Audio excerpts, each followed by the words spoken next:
Voilà, chers internautes, merci et bienvenue dans votre émission Actu Politique. Actu Politique Kinshasa, Bandeko Makambo et Baby na Kinshasa, pourquoi Doli Makambo a sengi, a transféré na Klingalie Makuna et pas Iwapi pour akende kozwa soin. Pourquoi? Puisque embolie pulmonaire et tungisi, en même temps crise cardiaque, en même temps mambo AVC angwana eza pembeni, tozoye bate ezali nini. Est-ce que ezali fuite? Bazoli kaba et bimisaye to bazo sala nini. Ah oui, je vous ai toujours dit que Nambo Kanabiso bato banyo comme mingi sous Joseph Kabila, entre autres Badoli Makambo bazala kipe, puisque il fit bourgmestre ya commune ya Gombe, azala Makambo ebele amabe asali. Maintenant aujourd'hui, bato ba comprendre sort oyo bango banda ko pesa na ba opposants. Les opposants en RDC, plusieurs opposants. Bakangama. Je dis plusieurs opposants Bakangama. Là, on a Mokia. Mokia Kangama. Suka Mokia zona AVC. Nazwa Koutino. Koutino Kangama. Koutino Zobela AVC. Pourquoi? Traitement au bango bazwa kanaba prison. Ça laisse à désirer. Ba beta maka. Ba torture morale, torture physique, mais quand on passe à la Kébélé. Tozui sous j'ai koko mulumba nyo kwa na prison. Kokanga tongo midi poko kosala nyonso. Ba maladie ndenge na ndenge. Ba to wana mon ndre ba sala aventure. Wana ki traitement au régime wana banda ko réserver les bango. Ba to wana mona kaka makambo ya modèle wana bazoyi bateke to kosuka nango wapi. Chers internautes, Franck Diongo à Kangama, donc il est plus loin, nan de connaissance Jomi Nongala, abetama modèle nyonso. Pourquoi? Puisque c'est la majorité populaire en 2011 avec Tshisekedi. À Kangama depuis 2011 à Kangama wana, ti ba yoko libéré et pas Félix Tshisekedi. Quel traitement tata wana a zona prison? Agno comme modèle nini? Bah il dit qu'à peine c'est depuis Mosé, tant va kanga bangolé après le ouais Mosé, ti lelo na prison. Baza na traitement nini? Baza ndenge nini kuna? Doli makamba bakangi kana mois passé à batini na ndolo. Lelo comme a nini embolie pulmonaire. Respiration za sumalamte. AVC commune. Pembeni. Il faudra ba libérer ye bakende. Batindaye bisika ba soins appropriés. Les bisika ba soins appropriés ba tché na Klingaliem. Oui, ba soigner kuna mais ba kozongisa yi. Il faut ba zongisa yi les sources na ndolo. Pour essayer à purger peine na ya 10 ans de prison. Ce n'est pas facile. Nous avons vécu des choses dans ce pays. Ce n'est pas facile. Il y a des gens qui ont fait 5 ans, 6 ans, 7 ans, 10 ans en prison. Pourquoi? Pour banda kanga bango pour na ba opinion politique. Na lingi na boyete, na lingi boyete mboko il faut tambola boy bakangi. Ebele o azana minduki na ndako bakangi. O abetaki ba agent de l'ordre bakangi. Tout ça c'est quoi? Puisque banda ko zala contre mandat il y a Joseph Kabila. Banda ko boya ko tebela makambo na ye ebele bakanga bango. Mais lelo doli makambo. Et comme il faut que nous soyons appropriés. Soins appropriés que nous avons pour bango soins banda kanga bango banda ko soins kaka awa. Ba komi na poste ya kokimisa doli makambo akendo vanda na poto. Eloko tokolo bayango wana. Akokende wapi?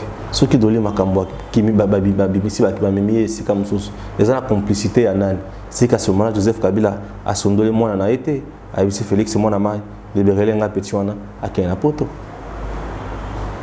Aux andengeni. Bon, doli makambo taza petit à Joseph T. Doli makambo mokolo Joseph T. Ouais. Rebele nga mutunanga akende po. To ezandengeni. Tozo ebate. Doli makambo. na cacho santé angwane. Et chers Congolais, les soldats de l'Imakambo pas comme en prison Ezrakinini. De l'Imakambo ministre et intérieur, ministre provincial, affaires coutumières, conseil ville provinciale Kinshasa. Bagarde nae. Abanda kotinda bango bakende pona ko kengela lupango ya mutu nae moko boyo asomaki lupango ya vijana. Centre de santé moko ya vijana. C'est que centre de santé wana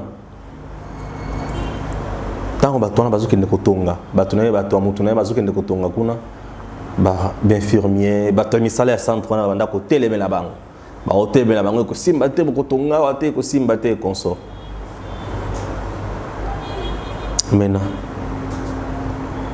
bavandi ndenge wana les ramone qui makambo aussi matin na batunaye atindi batunaye baketcha sécurité kuna taba tcha sécurité kuna et comme na ndenge tomona ekomi ya masasi bato bakufa bato bakende ndenge bakenda wana. Haute cour militaire ezuli kamboana ezoli kamboana et bandi ko samisa doli makambo biso to comprendra que aza fautif que yene mtoza sima makambo swana. Il a été arrêté pour utiliser ba militaire na makambo oyo ça pour na bangote. Ah oui, c'est comme ça s'est retrouvé dans la prison en Ndolo 10 ans. Na batunaye mususu. Siko lelo yewana ki a commis maladie.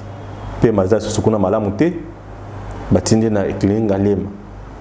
Tant que tu as un lema, tu as un lobby, kenini oh, ah oui, si il faut transférer na poto. Tant que transférer na poto, ayoki malam. A rozonga lisous tu na Kinshasa, libela, tout la musiaza, libela et kei. Vous avez compris? Justice na mboka na biso ko tambola te soki batu oyo ba gros calibre bazo sala buzo ba kangi bango. Bakomi va faire échapper bango autrement et aussi mbaté. Exemple vous allez malamu soki bakangi bango bongo, batikali kaka bongo, ba purger ba sanction na bango, ba peine na bango et à ce moment-là makambo ko tambola malamu. L'état de droit. Donc les lois doivent devenir très dures.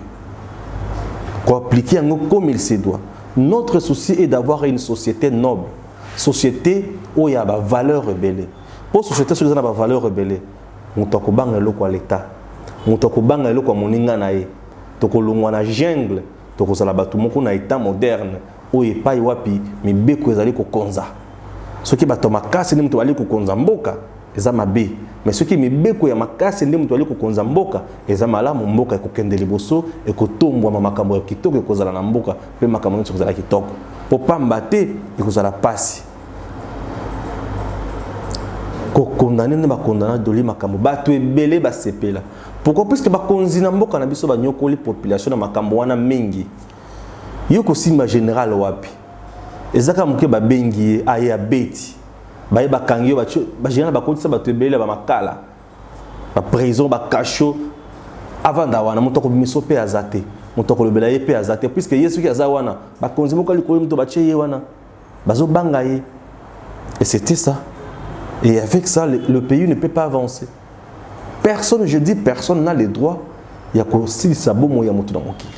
Kolongo la pesa mutu, halongwe boza boy, babomi pour ya longwe sil. Non, et simbate. Mutu nyonso azana droit na ye. Mutu azana droit ya la vie. Azana droit ya santé. Azana droit ya soins ya kitoko. Azana droit ya éducation. Azana droit ya transport. Azana droit ya kozala sécuriser. Azana droit ya kozala payer. Azana droit ya kosala oyo alingi pona mboka na ye etombwama. Affaire doli makambo ko échapper biso boité photo lobela yango.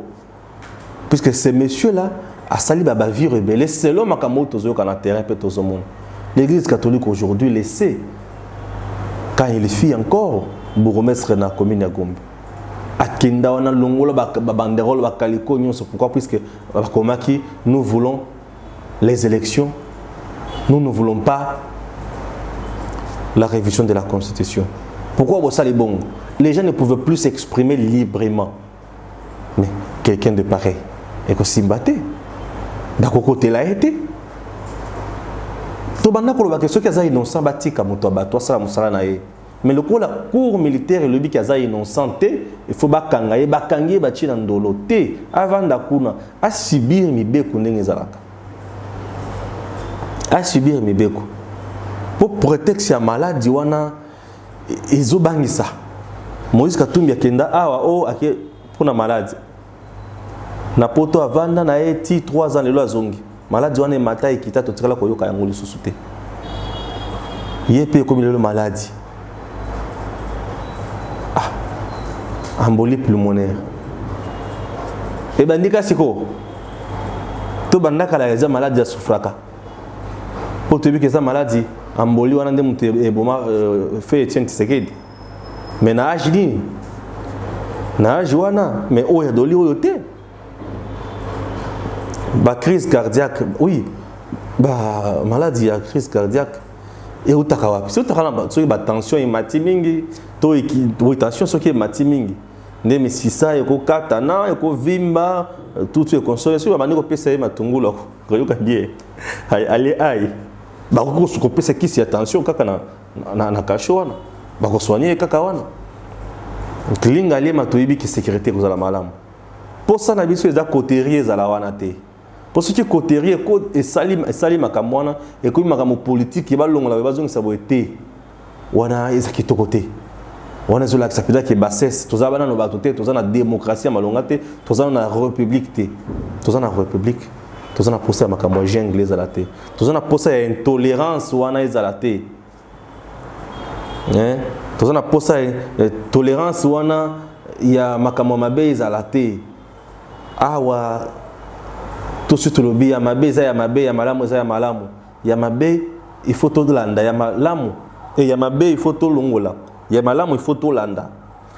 Ba konzi na biso ba kuki konyo ko la population te mo konzi sala kawana toujours pour na kosunga batu makambo ekende liboso je m'excuse makambo etambola malamu konza ko ya wana te pona aba na kosala o za mabe non ça ne peut pas aller, ça ne peut pas marcher. OK, ça ne peut pas marcher. Un ministre de l'Intérieur c'est un patron puisque il est le seul qui peut jouer l'intérim. Il y a gouverneur ce qui a zaté. Il connaît la province, il connaît la sécurité intérieure de l'État. Il a l'ANER dans ses mains, il a la police dans ses mains, les bourgmestres dans ses mains. Azo contrôler Batunion Soana, c'est un patron. Or lorsqu'on contrôle l'ANER, on contrôle la police, on contrôle le bourgmestre. Mais tu contrôles déjà, tu as déjà la gestion de la province. C'est un bon gestionnaire. C'est quelqu'un qui doit jurer la moralité, mais quoi qui toko. Moko il faut ça la droiture na makambo belé po acha kimia. Ba poche insécurité na Kinshasa c'est belé. Na makambo ya kuluna. Mais mutuneti ministre intérieur il faut travailler en collaboration avec le bourgmestre. Ba trouver solution. Ba si sabuzo ba wana. Mais ce qui est moko azo se convertir, azo se transformer na mutomakasi oya mesana ko barrer ko sa makama mabe e ko suka wapi. Et que souka mabe koleka. Et tant que souka mabe koleka, nanya zo perdre population pour bango bazo jouir. Bandeko. Makambo ki tokote ata mokete. Avec ça, nous sommes obligés à dénoncer toujours. Nous serons toujours là pour nous dire que ici ça ne marche pas et si ça marche, biso ba journée tozal bato o ba mona kapé ba lobaka. To moni to lobi que est-ce que de marche o ba bandi.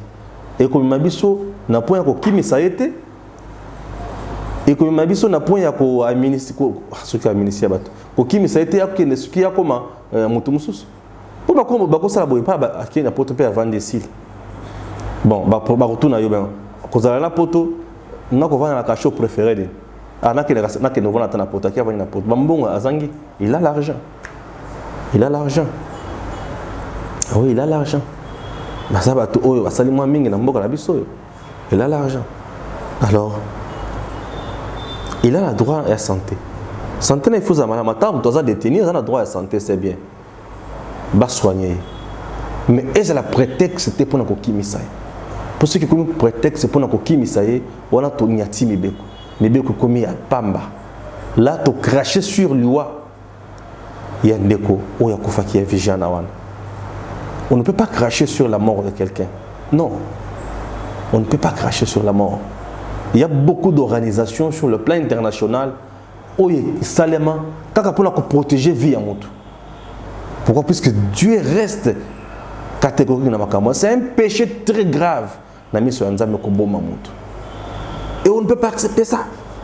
Ça ne peut pas passer. Ce sont des choses que nous dénonçons. Chers Congolais, nous sommes là. On interpelle. Dossier où la population, il faut qu'on la mise. Pour ceux qui ont commis Makambo, là, on dirait que non, ils aussi mal sauté. Makambo baby. Ce qui est Makambo normal, là nous disons bravo. On dit bravo. Ok? Donc c'est un peu ça. Dans le Kambo, oh, il est allé Makambo. Dans Mbutu, oh, il s'est maquillé dans l'hôpital Vigiane. Puisqu'il doit subir la rigueur de la loi. Pour mon sous, tracasserie, spoliation et abandon à l'État. Comment vous vous imaginez une parcelle? Il y a comité national, il y a TNT, télévision numérique et migration à TNT. Le pan où il y a l'État. Bâtiment soit le pan où il y a l'État, mais un particulier, à ce moment déjà, il y a déjà 20 ans, 22 ans. À ça peine un jugement na ya ndenge na ye. Ayena batu. Bato makase bele baye ko déguerpir l'État. Na kata le pango na ye. Nzambe na pomo. Bon ba privé ba kosoka wapi. Mais là où j'ai salué le ministre d'État en matière d'urbanisation et consort plus Mwabilou, notre ministre il y a communication et médias, Génino Makelele, non félicitations. Bah là, l'été va dire non, pas question. Un individu ne peut pas traîner l'État dans la boue comme ça. Bah Kitty. Bah ça lui tout peut me candidater, ça dit. Eh bah tu as. Il tient tes bazongi. Nanda kona bango. L'État va l'ongler dans un particulier qui a des faux documents. Ah. Banda quoi, le bien mal acquis. Bateau bateka banda quoi l'État. Il faut que le dossier n'est pas à l'État. Le bien mal acquis. Et le qu'on a musée à Yanango, ça nous a beaucoup aidé. Ça nous a beaucoup aidé. Parce que bandako belé à l'État, ils ont beaucoup à l'État. Et il y a des individus, oh bah c'est bandako mimon na bateau, bah homme fort, oh bah ça qui protéger le niveau de présidence toujours, parce que ça quand niveau de présidence. Oh bah ça qui protéger qu'on a ba vie na bango na bateau na bango, oh bah ça là dit n'importe quoi. Na kati il y a biloko ya l'État et ba teka banda kwa l'État ndako ya l'État okoteka yango yo komi un individu puis on travaille pas l'État oteka ndako ya l'État le bien de l'État ba teka yango te ba loaka yango te quand est-ce qu'un bien ya l'État ba koki koteka yango l'État ye mukunda teka ka eloko na ye amoni ki eloko o ifuna teka yango akolongola yango d'abord elongo na domaine public de l'État réservé à l'État à commission dans le domaine privé à commercialiser yango à teki po asir éviter na makamusus l'État est moko ou l'État ko diko sala yango ba privé ba louer yango puisque nous avons le bien du domaine public de l'État à l'usage du public et à l'usage de l'État. Par exemple, le stade de Martyrs, c'est un bien il y a l'État mais à l'usage du public. OK, le public là, et un public il y a batu. Boye bosaleli bofuti l'État zui ba mbongo na ye yango mona bazo betisa ba match kuna bato ali na foot so ba betisi ba roza pourcentage na bango l'État roza pourcentage na ye. Vous voyez un peu ça et makambo continue le lengiwana. Il y a aussi le bien public de l'État à l'usage de l'État. C'est ça qu'on a parlé du peuple. Le palais du peuple c'est un bien où l'État a utilisé. Pourquoi?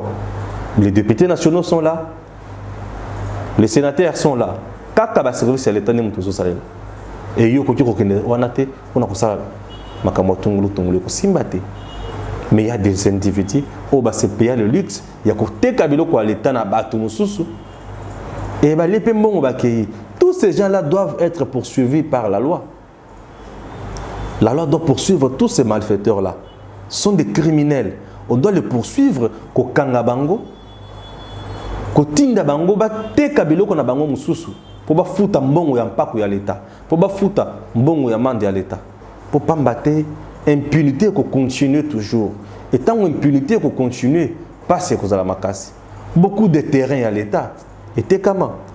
Et il y a un terrain, oyo, ezaki ya nani? Ezalaki ya batu ya fait kofa. Mais Moutou a somé un chinois, a sombi terrain wana. Et Moutou a zaki bras droit na nani? Présidence de la République démocratique du Congo sous Joseph Kabila avec Néhémie. Alors bon, fait kofa, avant d'akuna, papa zoé le kouana. Pourquoi? Puisque babanda ko lekila makamono son ekina ba présidence, ba wana ba comme commissionnaire, ba te kakabiloko, ba so ba mbongo et consort. Mais l'air ba ko landa makamono soana. Le lot avec Félix fait kofa récupérer terrain naïe. Voyez un peu impunité n'engagé dans beaucoup d'abus. Pour ce que vous directeur de cabinet, chef de l'État, et chef de l'État qui paye, qui contrôlé, tu fais du n'importe quoi. Mais aujourd'hui, nous sommes là pour dénoncer, bah virus sur on a pour beaucoup de la malam. Ceux qui toujours dénoncé, qu'on a beaucoup de la malam. J'ai apprécié constamment qui est passé dans les médias de la place à dénoncer ma cambouana à cœur ouvert sans langue de bois. J'ai dit félicitations. Il faut dénoncer. Mais ces individus-là sont toujours dénoncés, ils ont tous les réseaux. Les réseaux, avant aucun il faut les raison à Bangoan. Là, c'est l'État qui perd ses biens et c'est l'État qui perd l'argent. Qui est au côté. Entre-temps, FECOFA a des projets bancables dans le niveau de terrain. Ce sont des projets où il y a Bako Teka, Bako Salaboye, Bako Tongaboye. Un centre de formation à Bana, le football fait bénéficier bon et bien le gouvernement est belé. Il y a des joueurs qui sont payés dans des millions. Admettons que ce football est comme professionnel qui toque au malam. Mais les joueurs vont commencer à payer aussi des taxes. Sur base de foot, on a un contrat na bango. Mais ce qui m'a camoué à mbutu pour na avantage na mon robot au sala oyo lingi yango mona keba ba konzie belé bazokoma ba riche belé ya minene sans que toyeba ke ba zoka bozuna bango wana ndenge nini. Il y a un auteur qui a dit que ce qui est un politicien comme riche c'est-à-dire qu'il a utilisé ba magouye belé pour bon wazo foute des belé et belé ndenge nini. Attention à photo ba $10,000 ba $15,000 au comme ka riche facilement boy. Il faut pas trapper l'investissement dans les investissements dans le domaine pour comme riche. Et pendant combien de temps? C'est aussi ça. Mon côté a comme ministre pendant 6 mois, 1 année, mais il est déjà riche. Mouyibina escroquerie. Ndelo kozobo makongo. Mouyibina escroquerie zobo makongo. Alors, chers internautes, merci. Nandenge bolandi biso. Merci. Ça nous fait énormément de bien. Continuez toujours à vous abonner. Nous serons toujours avec vous ensemble pour vous informer, pour faire ce qui est mieux. Merci à mon équipe technique. Merci à tout le monde. Que Dieu bénisse la République démocratique du Congo. À très bientôt.